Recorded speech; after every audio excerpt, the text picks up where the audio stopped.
que esse controle de pragas, né? Controle significa minimizar os impactos destas pragas. Agora, pragas surgem de acordo com a modificação da paisagem que acontece nos ecossistemas. E com isso, eu disse para vocês que o perfil da paisagem foi mudando ao longo do tempo. Mas essa paisagem, se a gente lembra um ecossistema mais natural, um ecossistema silvestre, né? A gente observa aqui vocês estão observando, gente? Tá? Tá dando para observar? Os slides? Tá, sim. Ok, então, nesse ecossistema silvestre, nós temos que a produção é igual à respiração, ou seja, a fotossíntese está equilibrada com o consumo, né? Tanto é que a importação é igual que a exportação. Este ambiente silvestre seria um ambiente equilibrado ecologicamente. Agora, quando a gente observa um ambiente rural, este já é um ambiente modificado, né? Modificado e, portanto, nós temos que a produção é maior que a respiração, ou seja, a fotossíntese maior que o consumo. Portanto, a exportação é maior que a importação. Este fato de ter maior produção fez com que o fenômeno da urbanização tenha surgido. O ambiente urbano, que já é um ecossistema modificado, totalmente modificado, né, pelo homem, ali a relação ecológica de produção é menor que a respiração. Portanto, a importação é maior que a exportação. Certo? Tem aqui tudo certo? Tudo certo. Ok. Então, nessa tendência de degradação ambiental, de modificação ambiental, aqui, mas nesse slide, estou tentando explicar para vocês uma tendência histórica e temporal da fase agrícola, né? Que mais ou menos em torno de 10 mil anos atrás, né? Se inicia a fase agrícola. Antes desses 10 mil anos, o homem era nômade e era caçador e coletor. Ele vivia dessa forma, né? Sobrevivia dessa forma. Mas há 10 anos atrás, mais ou menos, surge então essa fase agrícola com esse comportamento que o homem agora se fixa, né? Um lugar, aprende a domesticar plantas e animais, e com isso também se inicia a modificação da paisagem. O aumento populacional, ali no caso, chega até 500 milhões até a chegada dessa nova fase, ou seja, da fase da urbanização, que seria, no caso, a próxima. Esse início do processo de urbanização ocorre ainda durante a fase agrícola. Como eu falei há pouco tempo, isso está em função, com certeza, dos excedentes na produção, né? Então, há um aumento da produção no campo, a disponibilidade desses excedentes e, portanto, a necessidade da formação de núcleos urbanos, né? Com isso, os centros culturais, científicos, centros comerciais, centros políticos fazem parte desta urbanização. E esse período da urbanização, mais ou menos há 100 anos atrás, né, ele traz grande expansão das cidades. Com isso surgem, com certeza, as megalópolis, né, as metrópoles, megalópolis, enfim. E há também uma alta taxa de natalidade, ou seja, aumento do número de nascimentos. Há uma elevada mortalidade, basicamente por doenças profissionais, né, ou doenças do trabalhador, e também doenças infecciosas. E assim, a população mundial, ela tem uma tendência de crescimento, mas não é ainda muito rápido, senão pelo contrário, o crescimento ainda é lento. Já no século XX, né, vemos que continuando esse período da industrialização, vemos que a população é predominantemente rural, apenas 14% da população estava habitando um ecossistema urbano, né? Esse crescimento, né, foi progredindo e aquele século, final do século, né, as vacinas, antibióticos, noções de saneamento também vem surgindo, a natalidade continua sendo alta e a mortalidade baixa por conta dos antibióticos e por conta da descoberta da vacina. Isso tudo também em função da descoberta do microscópio, conforme a gente falou até naquela aula de histórico da causalidade. No final do século, em torno de 6 bilhões de habitantes, né? E por volta dessas, 50% na área urbana. Com isto, há uma expansão das cidades, a conurbação, né? Hacinamento, a população habita em condições realmente que a maioria da população não tem uma habitação salubre, totalmente salubre, vamos dizer assim, né? Porque mora de uma forma hacinada e, portanto, conurvada, e dá origem também às megalópolis. Nesses slides, vocês veem que essa tendência crescente, né, e agora exponencial da população mundial, né, ela tendência que a gente está vendo aqui, estamos em 2020, quase a 2025, a tendência de que essa população chegue a 8,3 bilhões de habitantes, né. Então, tudo isso fez com que o meio ambiente, né, sofra com certeza pressões. São pressões diversas e essa degradação do meio ambiente, né, seja esse ambiente tanto biótico, ou seja, formado por seres vivos, como o meio ambiente abiótico, né, quando a gente fala ambiótico, é o físico, estou falando então do solo, das águas, tenham pressões diversas por conta de tudo aquilo que eu disse, e isso traz, com certeza, riscos à saúde. Entre esses, também a mudança de comportamento de muitos seres vivos que hoje são conhecidos como pragas, ou seja, seres vivos que habitavam nos ecossistemas silvestres, conforme eu mostrei para vocês, a pressão desse ambiente fez que eles mudassem, perdessem seu habitat e fossem para o ambiente rural. Quando não há um ambiente propício para esse ser vivo, né? Ou seja, não tem alimento e abrigo, que é o básico, né? E água é básico para todo ser vivo. Eles procuram migrar, se dispersar até encontrarem novos ecótopos, né? Que são locais de novos habitats para eles, do ponto de vista ecológico, e assim esses seres vivos muitas vezes acabam dominando os novos ecossistemas onde eles se adaptam, e quando eles dominam, eles viram a ser efetivamente pragas. Temos então aqui que no mundo atual, né, vemos que em áreas rurais que são altamente produtivas, né, tem essa ecologia que eu falei para vocês, produção maior que respiração, exportação maior que importação, ela é totalmente manipulada pelo homem. De maneira que ali tem, por exemplo, no ecossistema rural, ela funciona à base de gasto de energia, de aplicação de uma série de produtos químicos, como, por exemplo, adubação, os inseticidas, fungicidas, herbicidas, enfim, pressionando esse meio ambiente.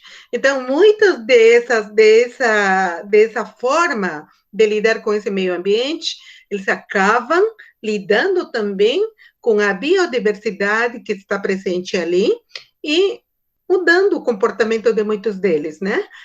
Impactos também podemos observar como a perda dessa biodiversidade, em alguns casos, aqueles que se adaptaram e dominaram, então viraram a ser pragas. A degradação do solo, outro impacto para o meio ambiente, a erosão, salinização, lixiviação de fertilizantes, desertificação, enfim, tudo isto, né, vem também, com certeza, contribuindo com as mudanças climáticas, né, que a gente vem vivenciando hoje. Já disse, tudo isso também condicionou esse desenvolvimento de pragas, contaminação do trabalhador, contaminação dos produtos que a gente consome, enfim. Já nas áreas urbanas, onde temos, com certeza, o centro consumidor, né? Esse ambiente totalmente modificado pelo homem, temos um ambiente que é dependente dos outros, tanto do ecossistema rural, né, como do ecossistema silvestre. Então, não tem produção primária, ou seja, não tem fotossíntese suficiente, com certeza, para manter esse sistema. E é um ecossistema eminentemente importador de alimentos, né? Portanto, importa quase que todos os recursos, né? Água, pedra, areia, cimento, petróleo, todo tipo de energia é importada, né? Dos outros ecossistemas, e no caso seria basicamente o rural. Essa superfície pavimentada desses ecossistemas urbanos, eles também trazem impactos nas ilhas de calor. Elas também propiciam ou contribuem, por exemplo, com a impermeabilização do solo e também, em épocas de enchente, por exemplo, eles facilitam até mesmo a proliferação de pragas, como o caso dos roedores, que são reservatórios de muitas doenças infecciosas, como o caso da leptospirose. E o que efetivamente a área urbana produz? Não produz nada. Ela exporta ruído, né? Ela exporta ruído, poluição das águas, poluição do ar, enfim. Essa é a exportação do ecossistema urbano. A poluição do solo, vemos que, por exemplo, lixo, entre aspas, não coloquei entre aspas aqui, mas seriam os resíduos, né? Resíduos seria, no caso, da forma como é gerenciado esse resíduo, gerenciamento de resíduos significa as diversas fases em que esses resíduos passam desde a geração na fonte geradora, né, a coleta, o acondicionamento, o transporte e o destino final, né? Esse destino final que ele já está também envolvendo, inclusive, o tratamento. Ali, dependendo de como esse lixo é gerenciado ou não, ele pode estar contribuindo com o controle de uma praga, por exemplo, igual das ratos, baratas, moscas e outras pragas que estão se adaptando, inclusive muitas aves hoje, que elas também estão ligadas a resíduos, né, principalmente orgânicos, e, portanto, trazendo impactos, né? Impactos em aterros sanitários, por exemplo, em lixões, basicamente, aterros sanitários que não são efetivamente monitorados adequadamente, ou então lixões que que é lixo a céu aberto, né? Eles também, se não são bem gerenciados, eles vão emitir odor, emissão de metano, e com certeza contribuir com a criação e a proliferação e dispersão de vetores, né, como o caso das moscas. Também pode estar contribuindo com a contaminação do lençol freático, né, também. Bom, aqui em poluição do solo, só para aproveitar aquela atividade que eu passei para vocês, eu disse para vocês pesquisarem atividade biológica no tratamento de resíduos. Ou seja, aqui é uma microfauna, uma microbiota muito importante que lida com esta decomposição da matéria orgânica. E isso é o que vocês teriam que pesquisar. Qual destas fauna participa desse tratamento, né? E quais são os produtos? O tratamento, então, a atividade biológica, seria isso que eu estava cobrando de vocês. Bom, além de tudo isso, também existe o descarte ilegal desses resíduos, agora não necessariamente orgânicos, né, sino também até mesmo inorgânicos, né, nas margens de artérias, nas marginais, nos terrenos baldios, descartes industriais de alto risco, inclusive, dependendo das cidades, até mesmo podem ser potenciais de risco, como o caso dos resíduos hospitalares, né? Até mesmo isso. Quando a gente fala da poluição da água, nós vemos esgotos domésticos, esgotos industriais, redes coletoras, lançamento em córregos e rios, enfim, uma série de corpos d'água que eles estão mortos, tanto por poluição química, como até mesmo por poluição térmica, como acontece no caso do Rio Tietê, que é em São Paulo, ou o Rio Pinheiros, que também é bastante conhecido, né? E que são rios considerados mortos por terem uma alta carga de poluição. E quando a gente fala da poluição do ar, a gente também está pensando nos veículos, nas indústrias, enfim, ali lançando uma série de agentes químicos, que a gente sabe, né, os gases, enfim, né, óxido de enxofre, matéria particulado, monóxido de carbono, enfim. Então, toda esta geração, estas são fontes de contaminação, como são poluição do solo, fonte de contaminação, fonte de poluição, né, o solo contaminado, água contaminada, ar contaminado, e que estruturam doenças infecciosas e não infecciosas. Quando você fala de doenças infecciosas, temos nessa cadeia epidemiológica uma gama de seres vivos que são pragas e atuam como reservatórios ou então como vetores. Vemos ainda que nesses impactos da urbanização, a gente pode observar que há uma pressão sobre o ambiente rural. O uso excessivo do solo vai, com certeza, causar degradação desse ecossistema, né? Isso tudo também vai inviabilizar projetos, ocasiona desemprego, há uma migração geralmente para a cidade, campo para a cidade, né? E o aumento da população urbana também vai estar contribuindo com o hacinamento, com a conurbação urbana, favelamento, enfim.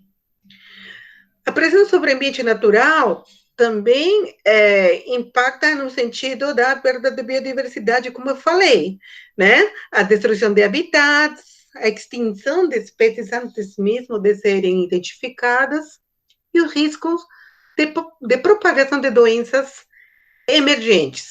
Doenças emergentes, que são doenças novas, e como a gente sabe, a gente está vivenciando hoje uma pandemia, uma doença emergente, que ela, com certeza, um agente etiológico que circula em ensótias.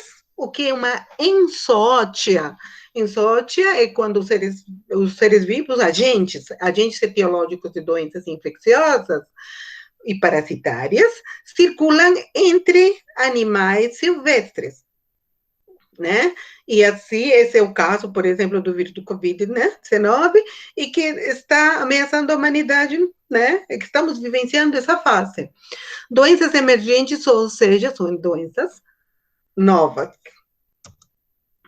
As pragas urbanas, né? Que aí, no caso, elas se domicilializam, elas, como o caso dessas moscas, baratas, ratos, triatomíneos, que vocês sabem que são vetores da doença de Chagas, flevotomíneos são vetores da leishmaniose, e os mosquitos culicide, que são vetores de uma série de vírus, e por isso são chamados também de arboviroses, né? Caso da dengue, da febre amarela, né? O vírus chikungunya, enfim.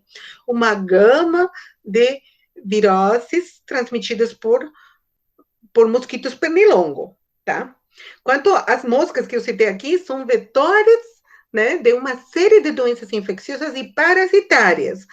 Doenças diarreicas, elas estão associadas à população de moscas, a moscas como vetores mecânicas, elas transportam, né, o seu aparelho bucal, nas suas cerdas, nas patinhas, agentes biológicos, contaminam o alimento, contaminam o utensílio de cozinha, pode até ser mesmo um talher, e assim, onde elas possam uma fruta, e a gente pode ingerir junto com esses agentes biológicos. Então, diarreia, por exemplo, um problema de saúde pública em crianças, rotavírus, né, problemas de saúde pública, tanto ligadas a moscas como baratas, né, até mesmo em ambiente hospitalar, formigas também têm importância, como vetoras, né, e pragas urbanas. Os ratos, a gente também sabe muito bem, ratos urbanos ligados no caso, a leptospirose, né, porque eles são reservatórios da Leptospira interrogans, podem também em ecossistemas periurbano, ou seja, entre rural e urbano, estão também ratos que na verdade são reservatórios de outro vírus chamado, a doença é chamada hantavirose. Então, o hantavírus também outro motivo de ameaça para a saúde pública. Bom, já apresentei mais ou menos para vocês toda essa degradação ambiental e como isso está impactando o meio ambiente físico, o meio ambiente biológico. E vamos então salientar aqui que dentre esses efeitos ou impactos, as doenças infecciosas e parasitárias, que são conhecidas como DIP, doenças infecciosas parasitárias, assim são notificadas nas estatísticas de saúde, elas estão ligadas muitas delas, a vetores e reservatórios. As doenças crônicas e degenerativas, a gente falou que elas podem até mesmo impactar, inclusive, o fato de terem, não necessariamente um impacto direto, enquanto a vetores e reservatórios, mas que eles estão ligados também à modificação ambiental, como eu falei há pouco tempo da ilha de calor. Acidentes e intoxicações também ligadas até mesmo à forma como se lida com esse meio ambiente, quanto a inseticida, consumo de inseticidas, por exemplo, adubação, fertilizantes, enfim, e que muitas vezes são aplicados sem critérios biológicos nem ecológicos, né?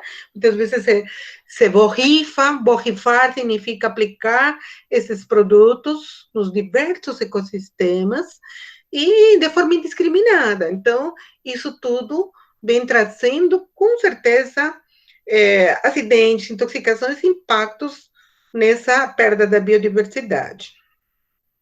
Aqui nesse slide vocês têm uma gama de doenças emergentes. Aqui tem o SARS, H5N1, H1N1, enfim, E. coli, uma diversidade de doenças, conforme vocês veem aqui as setinhas e tudo mais, para ter uma ideia que, em função da degradação ambiental. E aqui eu deixei, como essa aula vai ficar depois gravada e vai ficar também disponível para vocês, né? Então, vocês vão poder explorar toda essa tendência temporal quanto a doenças emergentes. Local, por exemplo, essas que eu coloquei aqui, somente são do Brasil, tá? E ali está aqui, ó, o ano, 1990, até 2014, aliás, teria que ter trazido mais essas últimas, né? Mas pelo menos deu exemplo para vocês, né? Temos, por exemplo, a doença, o vírus aviar, em Cotia, aqui em São Paulo, e está descrito na fonte Luna 2002, que é o autor, tá? Então, os autores estão do lado, o cólera, a hantavirose, que eu falei, a febre maculosa, que é transmitida por outra praga, que no caso é um artrópode, né, que é um aracnida, no caso da ordem Acari, que é um carrapato, né, também é outra praga e que também está em área urbana, hoje em área, podemos considerar área urbana, com características de paisagem, na paisagem também agrícolas, né. O surto de hantaviroses, febre amarela, né? A febre chikungunya e assim por diante.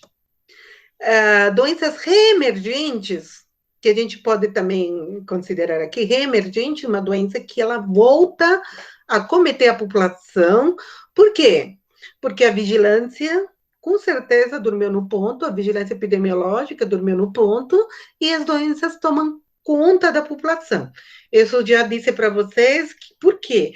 Porque as medidas de quê? De promoção à saúde, assim como de produção específica, né, da história natural da doença, primeiro, e segundo nível de prevenção, não são levadas a sério. Então, elas voltam mesmo a cometer.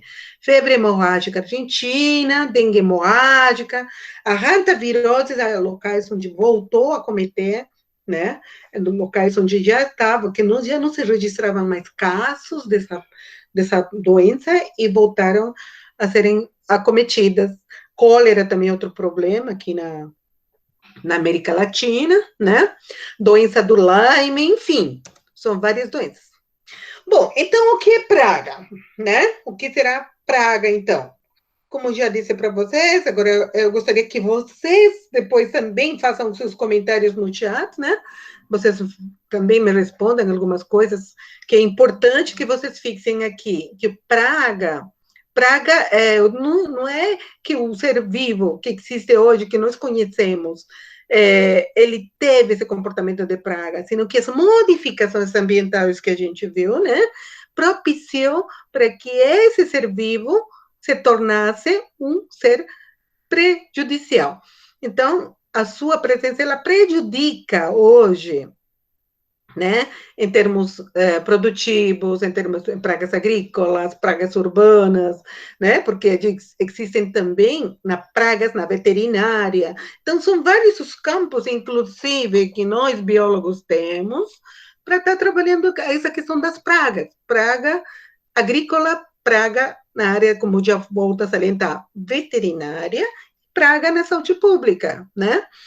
Bom, para isto entender de que esses seres vivos que perderam seus habitats, que modificaram, então, seu habitat, ou que quem modificou foi o próprio homem, eles teriam mesmo que se adaptar a essas novas condições surgidas, e essas novas condições surgidas fez com que eles dominem esse ambiente, se adaptaram, dominando, e esse índice de dominância da ecologia, aquilo que vocês aprenderam com o Clóvis, né? Ele ensinou para vocês a estimar indicadores ecológicos. Esse índice de dominância, isso é um indicador de que ele é uma praga, né? Quem está dominando dentro de um ecossistema vira a ser uma praga, porque quebrou o equilíbrio, né? Quebra o equilíbrio ecológico e, portanto, ele vai ser prejudicial, vai prejudicar a maioria e ele vai se beneficiar. Então, ali vem esses dois conceitos. As pragas são domesticadas, é domesticação ou é domiciliação? Ali diferenciamos muito bem que a domesticação é aquele fato de a gente trazer um animal para nosso convívio. Nós trazemos um animal, uma planta, para nosso convívio. Então, não vem pela própria vontade. Agora, a domiciliação, sim, essa sim é um ato em que esses seres vivos, eles se adaptaram, eles vieram a esses novos ecossistemas, se adaptaram e ganharam um domicílio, uma casa, por exemplo. A barata tal, periplaneta americana, habita no domicílio tal, na rua tal, na gaveta número 1, na gaveta número 2 da cozinha, do guarda-roupa, enfim, do cidadão que não tem hábitos de higiene e que deixa, por exemplo, resíduos orgânicos, né, a céu aberto. Então, isso tudo condiciona com certeza. Ali também vem outro conceito. As pragas, se elas se adaptaram ao convívio humano, então ali tem graus de adaptação ao convívio humano. O que então é sinantropia? Sinantropia não é mais do que a adaptação desses seres vivos ao convívio humano. De maneira que existem seres vivos, né, que são assinantrópicos. Esses assinantrópicos são aqueles que não estão no nosso convívio, eles estão fazendo parte dos ecossistemas silvestres mesmo, né? Só se alguém trouxe de lá, né, e está adaptando esse animal, né, para virar a ser eosinantrópico. Os organismos que são considerados hemissinantrópicos são aqueles que estão a caminho à domicilização, ou seja, eles estão a caminho a ser urbanizados. Ali, nesse caso, são aqueles que estão em ecossistema em transição, ecossistema rural ou ecossistema agrícola, hemissinantrópicos, né? Agora, os eusinantrópicos são aqueles, eu é verdadeiro, né? Então, são aqueles que efetivamente já têm o convívio humano, como acontece com as moscas, a mosca doméstica, né? A mosca doméstica, porque depende da espécie, não? Nem todas as espécies de moscas são eusinantrópicas, né? Algumas estão mais são hemissinantrópicas do que eusinantrópicas. Mosquito da dengue é um mosquito considerado eusinantrópico. Ele está aqui, está habitando aqui no ecossistema urbano, ele está habitando do lado desse ser humano, né? Portanto, já é considerado eusinantrópico. E assim por diante. Baratas, né? Dependendo das espécies, também consideramos a essas, por exemplo, periplaneta americana, blatela germânica, enfim, são espécies sinantrópicas, né? Ratos norvéticos, são espécies sinantrópicas. E são motivos de controle. Por quem? Quem faz o controle, o centro de controle de zoonoses? Bom, agora já apresentei toda essa magnitude do problema, né? Todos os impactos. Já sabemos o que é uma praga, sabemos qual é o comportamento dela, e agora temos que entender como devemos controlar pragas. Existem critérios básicos. Em primeiro lugar, vocês são quase biólogos também, né? Os biólogos temos que ter sempre uma visão, primeiro, qual é a composição desse ecossistema, né? Porque a gente não age como bombeiros, né? Muitos bombeirinhos, as empresas de controle de pragas, eles vão indiscriminadamente, eles vão jogando inseticida, né? Sem ter inseticida para encontrar o quê? Para lidar com uma população de insetos. Mas não, eles entram inseticida para tudo, né? Não são nem insetos, às vezes são aracnídeos, isso não vai acontecer nada com eles em termos de controlar sua população. E se vai causar impactos até mesmo nas mutações, né? Comportamento. Enfim, são muitos os impactos que a gente pode evitar. Agora, o que devemos saber nós, biólogos? Primeiro, eu não posso controlar nada que eu não conheço. Então, a primeira coisa que eu tenho que saber é identificar a espécie. Espécie, o que é isso? Identificar a espécie. A gente sabe que existem características morfológicas, anatômicas, né, que classificam a espécie. Identificar a espécie, portanto, é conhecer ela taxonomicamente, com gênero e nome de espécie. Nome de espécie, aquela espécie que vocês aprenderam desde o segundo ano, né, de nomenclatura binomial. Agora, também existem a biologia molecular como ferramenta que contribui com essa identificação, com certeza. Além da taxonômica, se é necessária molecular, também a gente aplica e nos favorecemos com esse avanço científico. Conhecer a biologia. Se eu não conheço a espécie, mal vou saber da biologia. Agora, se eu sei qual a espécie é, eu tenho que conhecer a biologia. Que conhecer a biologia, o que é ciclo biológico. Faz parte da biologia. Portanto, eu tenho que saber, por exemplo, como é o desenvolvimento desse animal, dessa praga, né? Como por exemplo, é desenvolvimento indireto, desenvolvimento direto, como é que é? Quais as fases do seu desenvolvimento para mim poder estar lidando? Onde que elas se criam? Onde que elas habitam? Será que todas as fases dessa praga habitam no mesmo ecossistema? Certo? Qual é a taxa de reprodução dessa praga? É importante saber, né? Até que ponto, quantos representa, por exemplo, a população numa época do ano, né? Até porque a sazonalidade é importante, porque isso vai depender também nossa ação de controle. Eu tenho que saber. Agora, a longevidade, quanto vive, em média, quanto é o tempo de vida dessa praga? Na fase jovem ou juvenil, na fase adulta, para mim poder estar entrando com ações de controle. Então, eu tenho que saber tudo isso, né? Então, a biologia é básica, né? Eu tenho que saber o mínimo desta espécie para me poder orientar controle.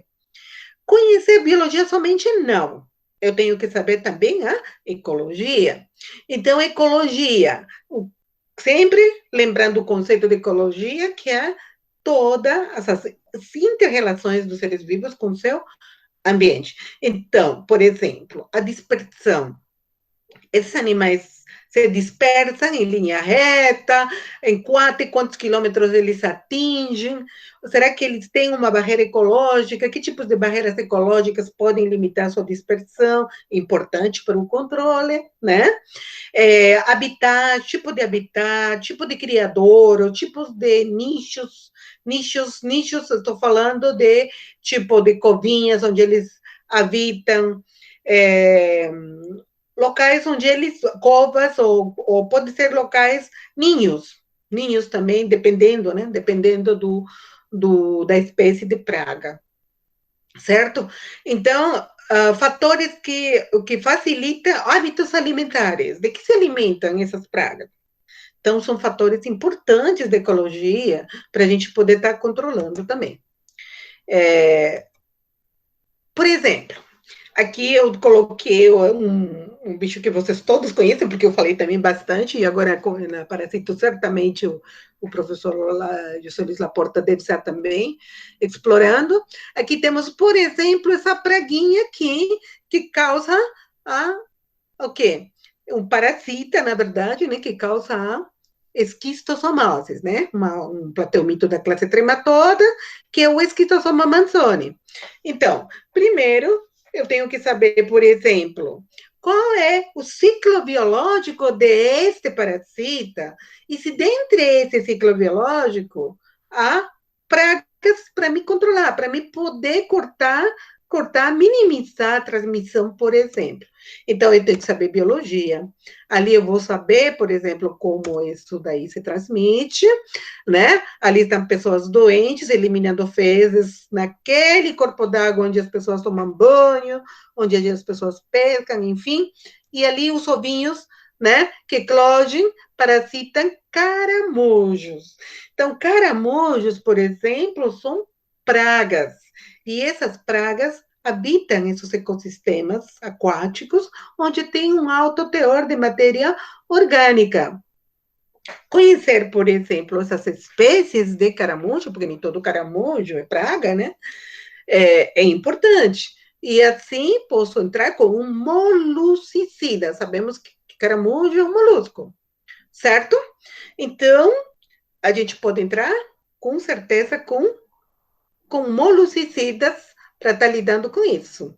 E ali sabemos que existem cercárias, são outras formas do parasita ao longo do ciclo biológico, e essas cercárias que penetram, né, no caso, no pé desse cidadão que está piscando, até chegar e virar adulto nos seus vasos mesentéricos, ou seja, no fígado, né?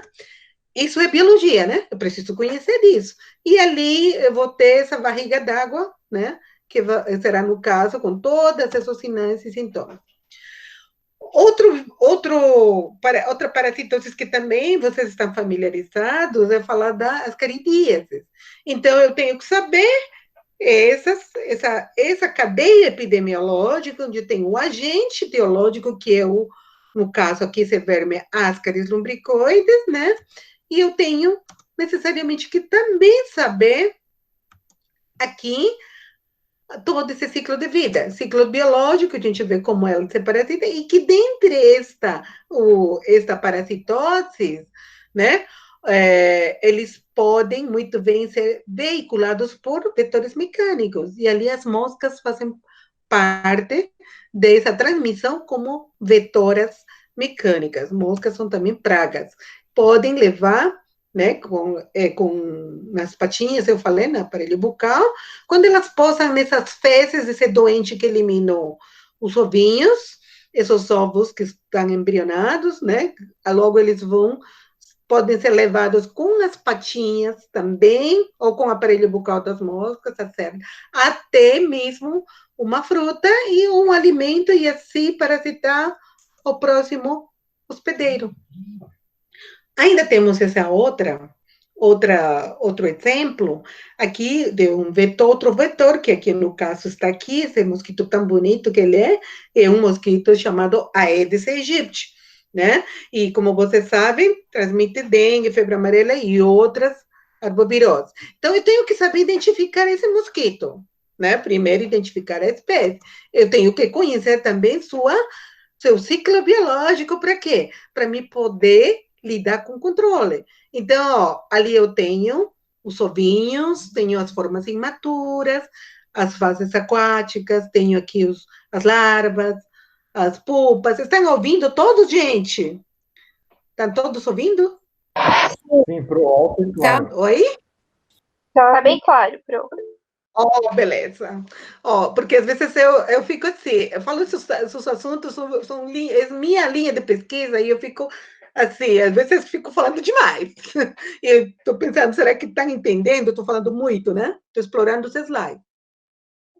Bom, se está todo mundo entendendo, beleza. Então, ali eu estou dizendo que é importante conhecer o ciclo biológico, portanto, aqui, por exemplo, desse mosquito da dengue, o mosquito Aedes aegypti, né? Ali temos os ovinhos, como é que eles são, as formas aquáticas, onde que eles habitam, a forma larva, pupa, adulto, onde que habita o adulto, onde habita a larva, a pupa, enfim, eu tenho que saber, até o hábito alimentar, você está vendo, ele está sugando sangue nessa ilustração do lado esquerdo, e isso tudo, que é a fêmea, e esse outro machinho que tem essa anteninha bem plumosa, como vocês estão vendo ali. Então, eu tenho que controlar essa população, né, conhecendo os criadores. Então, eu vou lidar com os criadores, né, com as larvas, com as pupas destes insetos. Esta outra praguinha que nos incomoda também à noite, que é o Culex quinquefaciatus, um outro vetor, que ele também transmite uma série de arboviroses, e inclusive transmite a elefantíasis, né? Não temos aqui no estado de São Paulo, mas ele também é vetor da elefantíasis, né? Que é problema de saúde pública no Nordeste.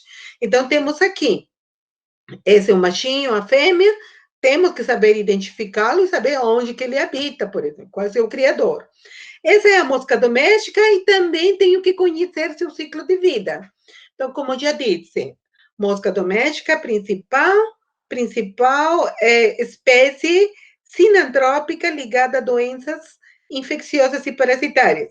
Mas existem muitas outras que também estão cada vez mais se adaptando ao ecossistema urbano, muitas delas já são consideradas sinantrópicas e também estão sendo encontradas infectadas ou parasitadas não, infectadas, levando o seu aparelho bucal, como vetoras mecânicas, nas asas, enfim, uma série de agentes biológicos, como bactérias, por exemplo, né?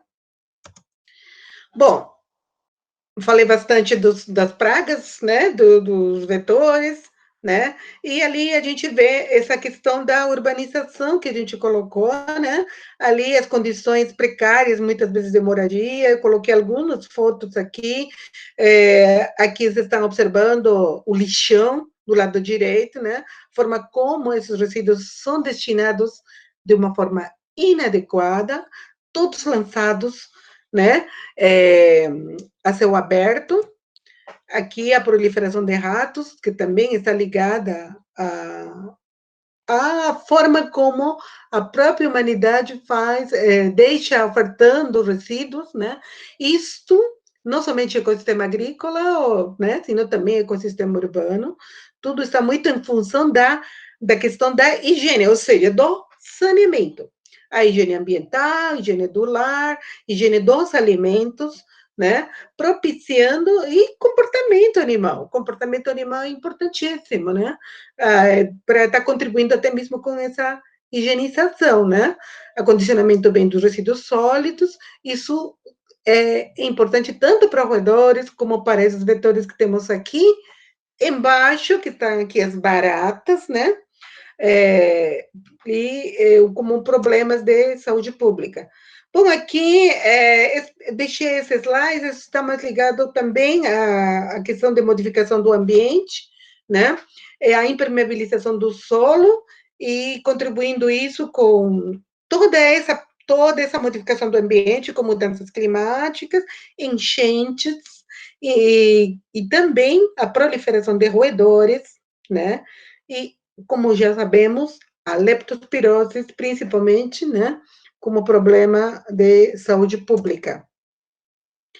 Bom, salientando aqui ainda alguns aspectos da bioecologia, que vão interferir, por exemplo, no desenvolvimento de formas imaturas de vetores, principalmente, né? Não somente vetores, viu? Também de reservatórios, embora eu tenha pensado bastante nos vetores, mas os reservatórios também, a temperatura, a luz, luminosidade, a salinidade, dependendo do criador, ou se for ecossistema aquático, se for terrestre, os poluentes orgânicos, inorgânicos, se for ecossistema aquático, o movimento da água, até mesmo a flora que está fazendo parte disso, desse ecossistema, né, sem ecossistema terrestre, ou então ecossistema aquático, a relação com outros seres vivos que estão fazendo parte disso daí. E ali temos vários criadores, por exemplo, no solo, criadores que são naturais, que são criadores artificiais, por exemplo, que são considerados recipientes, né? E ali, por exemplo, no solo, um criador permanente, semipermanente, pântanos, alagadiços, remansos, enfim, todos são criadores permanentes, né? Dependendo do tipo de criador, também é o controle, né? Não dá para a gente entrar em controle da mesma forma um criadeiro temporário, como o caso de um temporário transitório seria um recipiente, não uma concha, umas folhas caídas, né? Cocos, enfim, até mesmo uma lata, uma garrafa d'água, são criadouros,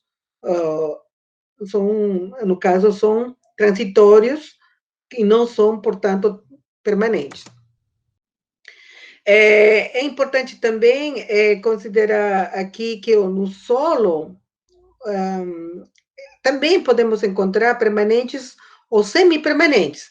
Represas, por exemplo, açudes, piscinas também podem ser consideradas criadores permanentes, para vetores, né? Principalmente aqueles que eu estou citando para você, basicamente para esses culicídios que eu falei, né?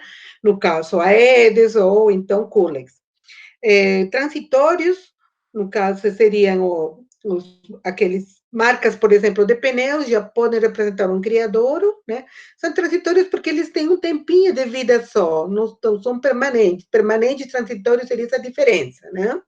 Um acúmulo de pedras, por exemplo, uma pegada de um animal já pode acumular um pouquinho d'água no período de chuva, por exemplo, já é considerado um criadouro, certo?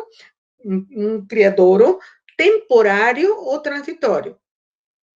Quanto a recipientes, temos também os permanentes ou semipermanentes. Temos tanques, caixas d'água, que podemos considerar com certeza um criadouro permanente, né? Esgotos, né? Criadouros também, até mesmo do Culex, né? Daquele mosquito que incomoda a gente à noite, né? Ele, por exemplo, se cria em ecossistemas com alto teor de esgoto, como o caso do Rio Tietê e do Rio Pinheiros, que é um problema terrível para os moradores de entorno, né? Ou então, transitórios, como as latas, vidros, pneus, barris, etc. Temos ali uns exemplos para vocês terem uma ideia, aqui por ali também dessas garrafas que eu falei que são criadouros temporários. Vamos observar esse aqui, o pneu, por exemplo, outro criador, acúmulo de água ali, né? Onde tem larvas, por exemplo, aqui. Estamos vendo já esse acúmulo de esses recipientes, por exemplo, seria um criador também temporário.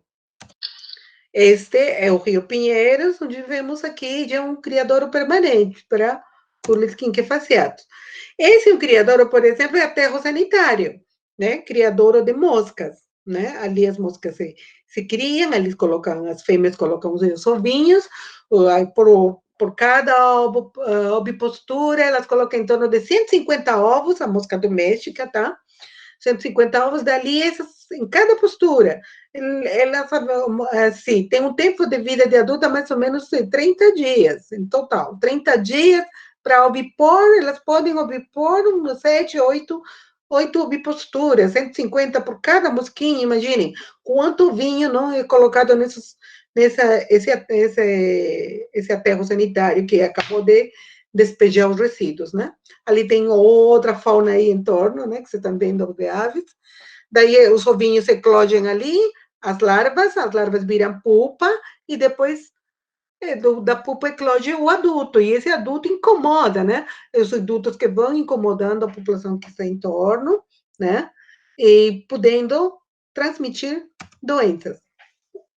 Outro tipo de criador, e aqui também moscas, eu trouxe essas porque a minha linha de pesquisa, vocês sabem, eu trabalho com consultoria ambiental nessa área, né? E eu trouxe aqui, por exemplo, outro tipo de criador para moscas. Aqui, no caso também dos resíduos orgânicos, que seriam fezes das moscas, toda essa parte de baixo, onde elas acabam ofertando criadouros para a mosca doméstica. Elas ali acabam obipondo, como já disse, né? Eclodindo seus ovinhos, larva, pupa, até virarem adultos. E outra forma de controle. Ali, outra orientação para controle, dependendo do tipo de criador. Aqui, por exemplo, criador. Oi? Desculpa interromper, mas se não me engano, pomba também é considerado uma praga urbana, não é? Sim, com certeza. A Sim, pomba também, hoje, a pomba é um problema também, e ela, inclusive, é reservatório de uma série de agentes biológicos, né? E qual seria, por exemplo, o controle para esse tipo de praga? Porque eu não sei se tem um controle para pomba. Olha, as pombas, elas não podem, a princípio, não existe nada que você mate uma pomba, não pode, né? O que você tem que fazer é afastar as pombas, na verdade, só afastar, são puramente, o tratamento é mecânico, não é químico, não tem nada disso. Tá? Tá E bom. até vou te contar, até é uma experiência não somente para pomba, sino também até para urubus. Eu estava vendo essa questão dos urubus no aterro sanitário, porque é um problema lá, a infestação, né? Então, como foi afastado os urubus ali? Né? Com fogos, sabe? Fogos. Os fogos, por exemplo, eles afastam pombas, afastam urubus, aves, por perto. Seria mais, por exemplo, barulho, algum tipo de. Isso, o barulho. É o som, né? Que lida com eles. É mecanicamente, somente assim. Porque a gente não pode matar, né? Os animais. Agora, até porque eles têm outras, também têm importância nos ecossistemas, né? Não tem como a gente estar lidando com eles com a morte, mas sim, podemos afastá-los até voltar seu habitat, lugares onde tem mais arborização, enfim, barreiras ecológicas também é interessante. As barreiras ecológicas são, por exemplo, a arborização, dependendo da espécie que está ali, também ela vai contribuir, né? Para a dispersão delas, enfim, vai depender muito qual é a fauna que está, aquilo que eu falei para vocês, o primeiro passo, identificar a espécie, certo? Obrigada. De nada. Bom, então, assim, aqui temos, por exemplo, aqui, nesse caso, aqui vocês veem aqui essa caçamba, olha só, do ponto de vista de saúde pública, as caçambas, para mim, meu ponto de vista, é um problema. Por quê? Porque eu já constatei isso, de que uma caçamba que está destinada na periferia da cidade, elas servem para quê? Para acúmulo de resíduos, servem para criadouros, não somente para moscas, quando acumulam água para mosquito, né? E, além disso, também para proliferação de roedores. Então, assim, é um problema desde que esteja nessas condições que estou falando ali. Estão vendo nessa foto? Tem resíduos, inclusive, jogados no solo, né? Agora, quando as caçambas são higienizadas, quando os resíduos são levados em uma frequência que é constante, elas podem até resolver em parte o problema de saúde pública, mas geralmente elas se tornam criadouros, se tornam pontos de atração. Se tem resíduos, eles atraem, inclusive, aves hoje, como as pombas, né, que acho que foi a Tuane que falou, né? A lavagem também é um problema aí. Um problema, a lavagem, se não há a higienização, por exemplo, matadouros. Matadouros é um problema sério, é deixar exposto, por exemplo, os resíduos, os matadouros, resíduos do boi, enfim, dos animais que eles estão sacrificando, né? O sangue deles também. Então, se não há uma lavagem adequada, se isso fica exposto, então também é um ponto de atração e de proliferação, por exemplo, no caso das moscas. O transporte de animais é outro problema também com o ecossistema urbano, né? Que muitas vezes eles já podem trazer para o ecossistema urbano também esses insetos, e eles estão contribuindo com a densidade nos ecossistemas urbanos onde eles vêm transitando. Então, para o controle é tudo isso, tem que estar vendo qual é a espécie que veio, de onde veio, enfim. As sacolas do lixo que estão vendo ali, como elas estão destinadas, se elas estão na cestinha, se estão jogadas no chão, se essas sacolas do lixo estão abertas ou não. Enfim, essas fotos todas é que eu fiz nos trabalhos que eu acabo fazendo, e eu tentei trazer para vocês observarem muitos fatores, muitas causas, dentro dessa multicausalidade, né? Como tudo isso contribui para a proliferação de pragas. E como cada aspecto a gente tem que estar lidando, quando a gente lida com as causas, a gente trabalha preventivamente ou minimizando, como o caso agora do controle de pragas, né? Ou então ficamos de olho na vigilância. Bom, isso é tudo que eu trouxe para vocês quanto a nossa aula de hoje. Aí eu queria ver com vocês agora as perguntas que vocês querem fazer para mim, né? Eu vou abrir aqui o chat, se vocês tiverem perguntas, eu vou ficar muito feliz se vocês me perguntarem alguma coisa, né? Porque eu falei muito.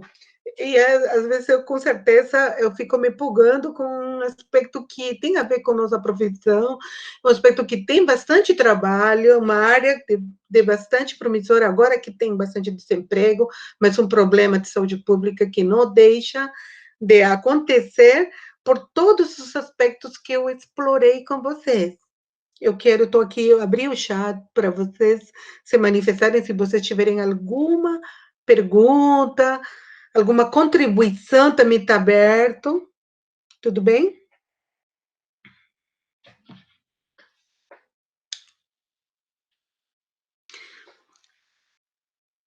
Bom, fui eu pro, disse a Bruna Suster, porque ela perguntou, né, Bruna? Foi você que perguntou? Beleza. Aliás, que comentou sobre as pombas. E eu perguntei sobre as pombas. Beleza. Quem mais vai perguntar? Tem mais alguma pergunta? Gostaram da apresentação? Não? Vocês já sabem o que é uma praga? Tem alguma pergunta?